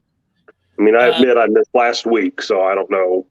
Yeah, what it was is Scion had a match against Judeus, and Sal came in and interfered, and that set up the I Quit match. It was so instead of having a no DQ match with the guy that he was wrestling, he's having a no DQ match with the other guy. Yeah. Okay. Look, I don't have. If you're expecting me to be able to make sense of this, I'm going to tell you this. I cannot do that. Well, I'm going to be like Kevin. I don't have a problem with no DQ matches if they're set up properly. I didn't see anything proper in this one being set up. I mean, quite honestly, the person I care the least about in the NWA is Sal. The person I care the second least about is Scion. So, all that being said, I'll go with Kevin and going, if you take everything out of the picture for a no DQ match, I suppose it was fine.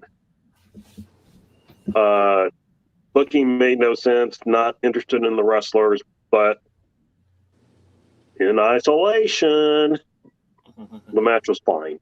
What happened after it? Kikuchi wants to remind everyone that was just lazy booking. Terry McDermott wanted to say that Sal never makes sense. And as a human being, I kind of like Sal Renaro. Outside of the NWA, I've seen him have matches, even present, within the last 3 months. And I thought, wow, he looks really good. I wish he wrestled like that in the NWA. But he doesn't. So we'll go on to the next spot, and that's when they introduced Tag Team War. These promos were so bad. 8 teams. These promos were so bad. 24 competitors. Awful. $30,000. This was the worst. This was the worst. I need to see somebody's bank account when they win this to actually believe they're going to give anybody any money. And if they're not going to do that, stop pretending like you're giving wrestlers money that you're not giving them, because nobody believes that you are. Yeah, I don't know. Some of the pairings sound interesting to me. I mean, Rodney Mack's in it. It can't be. I mean, I'll at least watch that. So, yeah, and that's something to take into consideration, because not only did Rodney Mack pop Jack Dane so hard in the face on that episode of Power that he has now circumvented the former world's heavyweight champion into this tag team war. I'm a little flabbergasted, because you put a match and a promo with Paro putting over Jack Dane and this team of the End and Jack Dane. They had a match on Power, and now it's Rodney Mack. Now, I don't have a problem with Rodney Mack per se, but then Jack Dane is not in this tournament at all. The teams are set up as Strictly Business with Sam Rudo, La Rebellion with Homicide, which, I mean, that's probably an odds-on favorite, right? Colby Corino and the Fixers, maybe they might be the odds-on favorite. The OGK versus with Victor Benjamin, Team Idol Sports Management, which looks like it's Tyrus, Clearwater, and Black G's. The End with Rodney Mack, as we mentioned. Stevens, Kratos, and Judeus. Now that might be interesting. And then the Ill Begotten. Kev, what were your initial thoughts on this? I know you said bad promo, but what do you think of the pairings? What do you think of the concept? What do you think? I mean, this is all going to come down to like how it's booked and how it's executed. On paper, it actually could be pretty good. I'm not sure where Rudo comes in with Strictly Business. I mean, not all the teams make sense anyway, but I thought he was the only real name that I'm like, oh, why put him out there? Like, I don't know. I mean, is this going to happen at the Crockett Cup? No, I think, okay, so hear me out, and I could be wrong here. Hear me out. I think that they don't know exactly how they're going to get from Power to the Crockett Cup. This is my belief, and I think we saw that last year when they did the same thing, the Championship Series, right? That they just had all these guys wrestle together, and the winners get this spot at the title, right? and it didn't really lead up to Crockett Cup. What got us to Crockett Cup was the fact that they did that show in Georgia that set up the match for Trevor Murdoch and Nick Aldis. So similarly, I think because the Crockett Cup really doesn't need much of a lead in, this is what they're going to put on Power. This Championship Series-esque team war, where they're going to have a bunch of matches that don't mean anything, except for that the winning team is going to get that $30,000.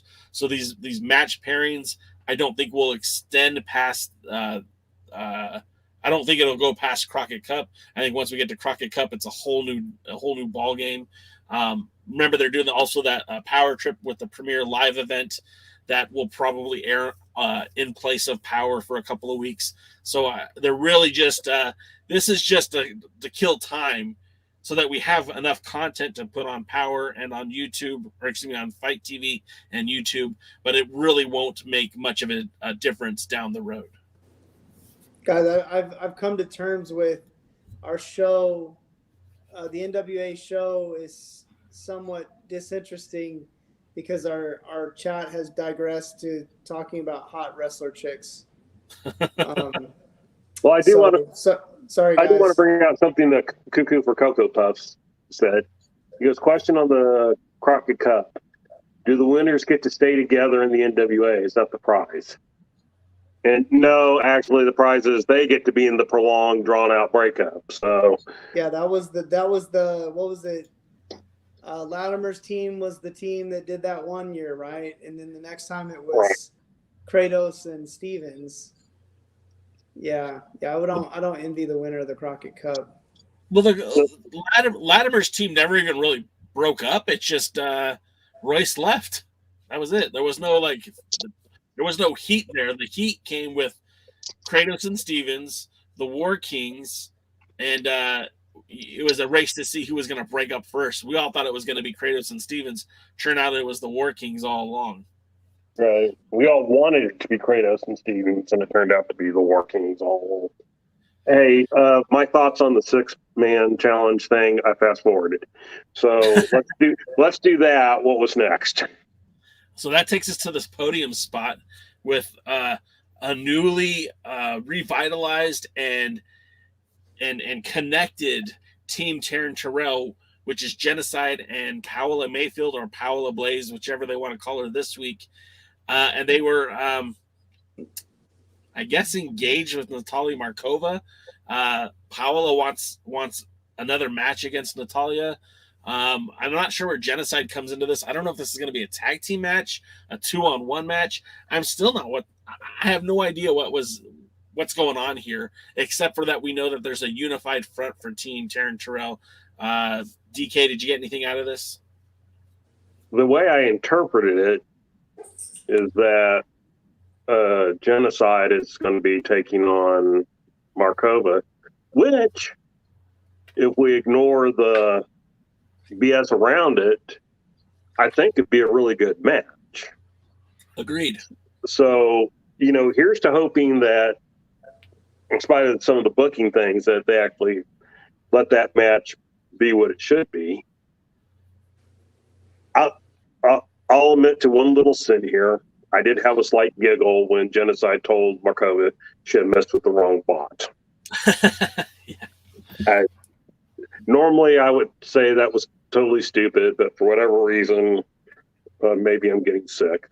For those that don't know, I actually watch both shows like starting at 4 o'clock today. I would say Paula, I'm just gonna call her that. She was like this close to actually having a good promo. Like if she'd have just cut it just a hair shorter and maybe had like a good like ending phrase and just ended it with a little just like some finality. It's like a song that needs to end. It just keeps going. It's like, no, end it. If she just ended it at the right spot, it would have actually been a good promo. Are we talking about Paola? Paola, yeah. I thought her part was pretty good. I agree with you, actually, and I was surprised because she's been such a mess, you know. Yeah. Hard to follow. This promo was very succinct. It did go on just a little bit too long, which kept it from being really good. And again, my only confusion is because DK thinks it's a match with Genocide. Yeah, who's fighting the girl? Yeah, I don't know. Well, Markova was like issuing a challenge, and it made it sound, and Paola's made it sound like she was ready to fight her and prove herself again or whatever. But at the end, Genocide goes, she goes, you're challenging for a match. She goes, I accept. Yeah.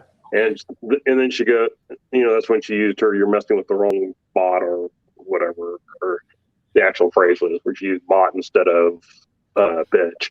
But so, hey, we're PG-13. And hey, and I agree, a little bit shorter, and the Blaze promo would have been about perfect for her. So let's go on to the next part. Well, I mean, the next part is your main event of the evening. Mike Knox, Trevor Murdoch. Jay's been taking announcer lessons. What's that? Jay's been taking announcer lessons. I'm just, you know what? This show is so boring. I'm trying to liven it up because it's just Power has not been doing it for me. Going back to what we said earlier, there were elements of the show that I thought were good. There's elements of the show that have been very, very boring. I watched this world title match with gusto because I want to be one of these guys that's saying, look, Trevor Murdoch is out there doing the damn thing. He wrestled Gangrel. He wrestled Attila Khan. He wrestled Mike Knox twice now. Give him his flowers. Unfortunately, Mike Knox, Attila Khan, and Gangrel are not going to move the needle for a world heavyweight champion. If this was the national title, I would have questions about it. But getting back to this show, Mike Knox, had a pretty decent promo in the beginning. I know you guys didn't like it. I thought it was decent. It's the most animated I've seen him in the NWA. And they come out there, they have some back and forth. The match itself is not bad, but it's not good either. It's somewhere between passable and a little off. As the match keeps going, you get some back and forth. Cardona comes out, which, everyone knew was going to happen, but doesn't do any real interference. Knox did do some damage to Murdoch, but Murdoch ends up retaining the title with a roll-up, which is the second time we've seen a roll-up as the victory. Didn't get that bulldog off the top rope, didn't get the pile driver. This is like, he won. What's the expression? Win ugly if you have to. That was an ugly win, I think. But the post-match is Murdoch is stalking Cardona. He's ready to fight Cardona. And then Knox attacks him from behind. We've mentioned it before. Trevor Murdoch isn't the smartest guy in the NWA. And by God, why doesn't he have a single friend who will run out there and help him out when he's getting his butt kicked? Well, look what happened to Poe. Well, okay, that's fair. That's a fair. But ultimately, that's how the show ends, with Cardona basically standing over an injured Murdoch. The referees are ushering him out. Not a good look for your world's heavyweight champion. Every time he's on camera, every time he's in a match, somebody's laying him out after the match. Kevin and I talked about it last week. Stone Cold Steve Austin is kind of what Kevin was looking for with Trevor Murdoch. I've changed my tune. I want Stan Hansen. I want Murdoch to come out there and clothesline the crap out of somebody. I want him to beat somebody up. I don't want to see him become the victim anymore. I'm tired of this. Kevin, what did you think of this one? Yeah, I couldn't agree more. Like, Trevor Murdoch is not Dusty Rhodes, you know, like he doesn't get that kind of sympathy. Like, he doesn't have that, you know, like he's not a guy you feel sorry for that much. I mean, you can, but it doesn't fit his raw thing, you know. He doesn't have, like, Dusty Rhodes had like some style. It's just a different character, and they're kind of booking him in that Dusty Rhodes get beat up every week, feel sorry for him role, and it just doesn't make sense. I'm with you, Jay. Like, I think he needs to be like, you know, they need to try to butt whip it. They need to try to do that. You know, like a perfect scenario, a better scenario would be Mike Knox tries to jump in from behind. Now Murdoch finally, you know, moves out of the way, busts him out of the ring on top of Cardona, and then, you know, squares him off, and they, you know, trash talk him and all that. Maybe steal the title or something like that. I mean, I don't know, something cowardly, but it wasn't a cool ending. The match was okay, but you guys are missing. Y'all didn't talk about the botched finish. I mean, you had the roll up that didn't happen in the corner where the ref counts 3, doesn't count 3, and then they look at it and they get up, and they turn around and they do the small package, 1, 2, 3, and it's like that is a Kevin Douglas, that is a Jobador in backyard wrestling move, not I've been wrestling for 15, 20 years wrestling move. You know, like, to me, I'm watching that and I'm like, how obvious, like, that's when you like take an extra minute or two, not just the next move. Like, green wrestlers botch a move and go do the move again and get it right the next time. Like, that's what green wrestlers, like, good wrestlers, like, okay, we botched it. Okay, life goes on. It's a roll up. It's a false finish. That's what we meant to do, right? Yeah, okay. But, like, do something else. Like, do 2 or 3 things, kill another minute and a half, then, you know, go behind on a body slam or something and get a roll up. But, like, to botch the finish and then turn right around and go into a roll up on a world championship match on pay-per-view, because every week we watch Power, it's pay-per-view. Like I said, the NWA has a lot of botches in their matches. And, again, ultimately it's pro wrestling, and, you know, this is something you can control because it's an edited show. I mean, the botched 1-2 kick out, you just change the camera angle. I mean, I don't know. I don't get it.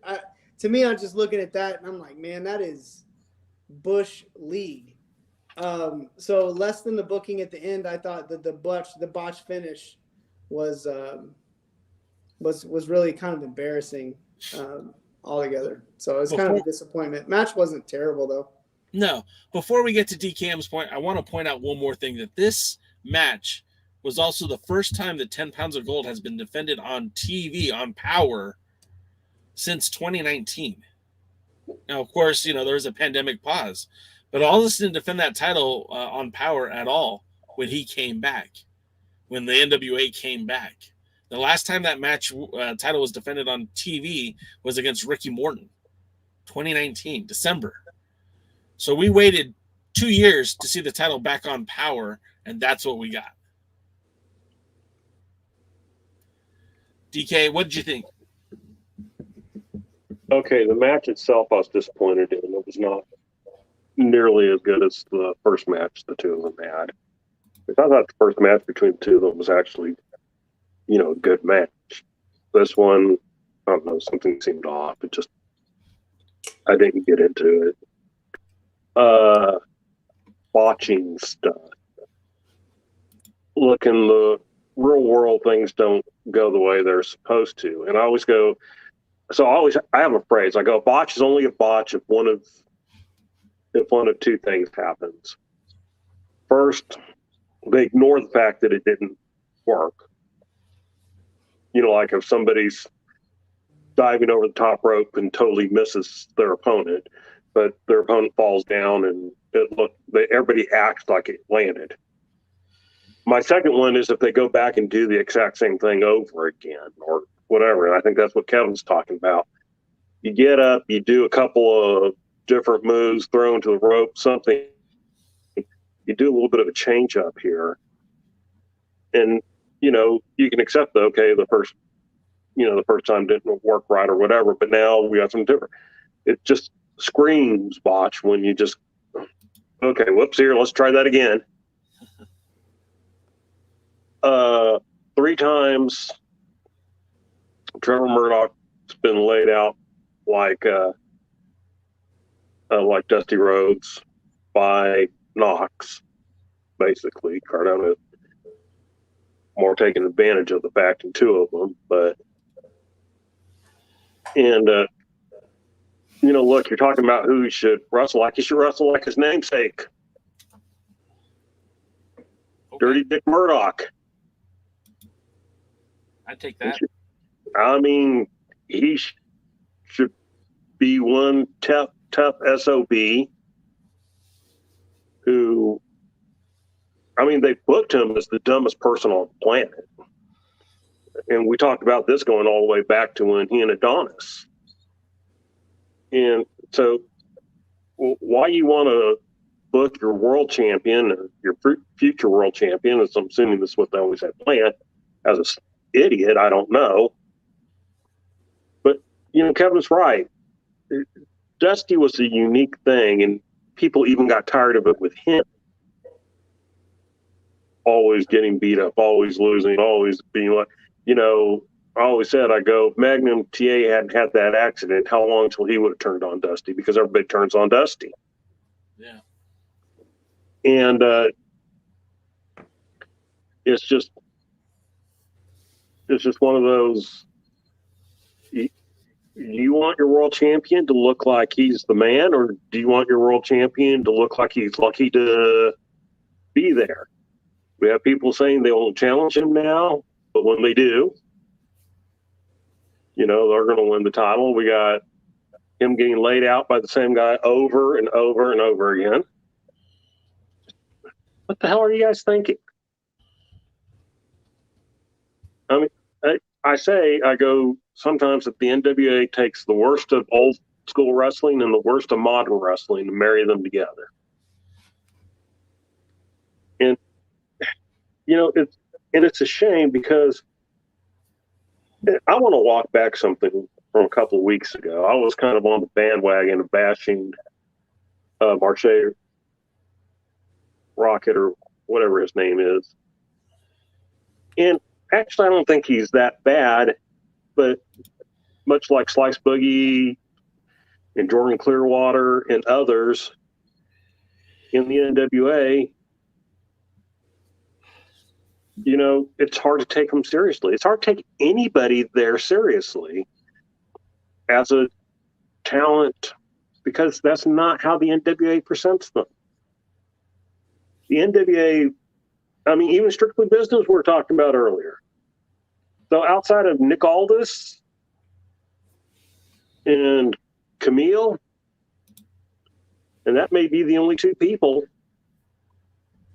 everybody there is presented more comically and jokingly and non-seriously. And, it's very sad that you can have so much good talent that almost every week I have to say for the majority of the matches, hey, if you take all the bad booking away, we had a decent match or we had a good match. Pull your head out your ass, Billy.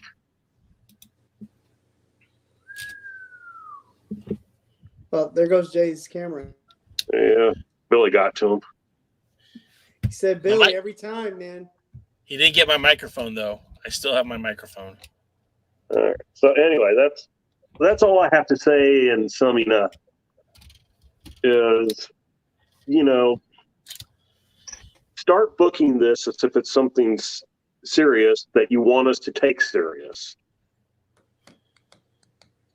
Because if you don't, what we have now is what it's going to be. Yeah. All you people going, oh, the NWA, we need to grow. We need glory days. We need to return. We need to be, it ain't going to happen. So, I mean, I've come to the point where I've accepted that now. This is what the NWA is under Billy. I'm going to be frustrated the rest of my life when I watch it. And it's never going to be more than what it is. Well, as a fan of the brand, I hope you're wrong, Devin K. Mercer. I hope I'm wrong. But you're not wrong in this moment. This was, like I said, there were some parts of the show that were pretty damn good, but there are other parts that just kind of made it a tough watch. And I want to be able to come on to this podcast and say, wow, did you guys see that episode of Power? It had everything I wanted in wrestling. We had a good tag team match. We had a good women's match. And look, they defended the title in the show. And I want it to be meaningful, and I want it to make sense, and I want it to be good. Kevin, how can they follow you on social media? You can just check me out down here. Bam, it's my fingers. There, yep, okay, yep. Kevin Lee Frazier. You can check me out on Twitter, Instagram. I'm trying, guys, to post a little bit more. You can check me out on YouTube, which I just posted a video in the chat of me getting a clean 1-2-3 against Keith Lee. You can Google Kevin Douglas Wrestling. I'm say Google. You can go to YouTube and search Kevin Douglas Wrestling, or you can go to my channel on YouTube for wrestling. It's Kevin Douglas 247. Yeah, that's what I got. I mean, this is the most social I get besides running a gym every week. So this is my social media right here. Follow the Alliance blog. Hey, I like that. And then also follow him on Scarneck as well. Oh, we need to get an account. We gotta get some good media for Scarneck. Yeah, we're gonna have to get a zoom in on that neck. Mr. DK, how there it is. Mr.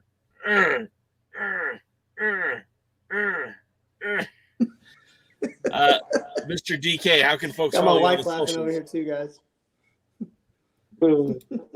Perfect. How can they follow me? Twitter at DKMFWPX. So get my thoughts on political issues, on wrestling issues, on boxing issues from time to time. Go Big Ten. Sure.